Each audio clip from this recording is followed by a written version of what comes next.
छोटा या बड़ा? कमरे से निकालना है। अलहमदुलिल्लाह कुछ भी कर सकते हैं। अस्सलामुअलैकुम, welcome to the brain drain with voice of Balochistan. तो आज हम आए हुए अलहमद इस्लामिक यूनिवर्सिटी और यहाँ पर आए हुए स्टूडेंट्स का कॉमन सेंस ट्राई करेंगे। तो आज का सवाल कुछ यूँ है कि एक कमरा है, इसमें छोटी सी खिड़की है, छोटी सी खिड़की से आपने ऊन निकालना है। कैसे निकाल सकते हैं आप? कमेंट सेक्शन में बताएं। जब तक हम अलहमद के स्टूडेंट से पूछते हैं, लेट्स गो।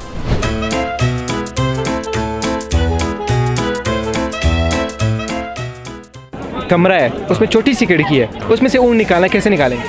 ऊँट कमरे में जा ही नहीं सकता। दरवाजा खोल के नहीं, खिड़की से निकालना। ऊँट गया कैसे? ऊँट कमरे से निकाला गया। नहीं, कमरे से निकालना है, अंदर पहले कैसे? दरवाजे से अंदर करके। दरवाजे से निकालेंगे। नहीं, अभी आपने निकालना खिड़की से। टुकड़े टुकड़े करके ऊँट निकालना है? जी, ऊन निकालना। जिंदा या मरा हो? ऊँट है, छोटा या बड़ा? बस ऊँट ही है। यार ये तो कोई कसाब ही बता सकता है।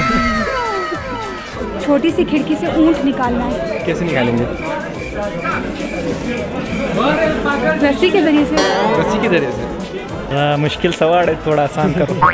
थोड़ा आसान कर दो। हाँ, ऊँट नहीं यार, बता। अच्छा, गोद में लेके बैठ। आप ऊँट को गोद में ले सकते हैं? जी क्यों नहीं, अल्हम्दुलिल्लाह कुछ भी कर सकते हैं। पहले मुंह बाहर निकालना है, फिर ऊँट को बाहर निकालूंगी। नहीं, पूरा ऊँट एक साथ निकालना। एक साथ निकालना है, ये निकलेगा। तो बहुत आसान है, आप थोड़ा सोचिए। आपको बस कमरे में से खिड़की में से ऊँट निकालना है। पर्ची पर लिख के निकाल देंगे। जी पर देखिए निकाल सकते हैं। Thank you sir. Thank you. हाँ, तो फिर चिट्ठी पे ऊँट लिख के फेंक दूँ क्यों? वाह। ऐसा करते किसी चीज़ पे बना के निकाल लेते। किसी चीज़ पे हाँ, बना के निकाल देते। बोला। उम्मीद करता हूँ आपको अलहमद का ब्रेन ड्रेन का एपिसोड पसंद आया होगा। कमेंट सेक्शन में ज़रूर बताएं कि नेक्स्ट कौन सी जगह का ब्रेन ड्रेन किया जाए। जाने से पहले एक सुनहरी बात करते चले कि तालीम एक ताकतवर हथियार है जिसे आप दुनिया को तब्दील करने के लिए इस्तेमाल कर सकते हैं। मिलते हैं नेक्स्ट वीडियो में, तब तक के लिए अपना बहुत सारा ख्याल रखिए, खुश रहिए, आबाद रहिए, तासुब से दूर रहिए। अल्लाह हाफ़िज़।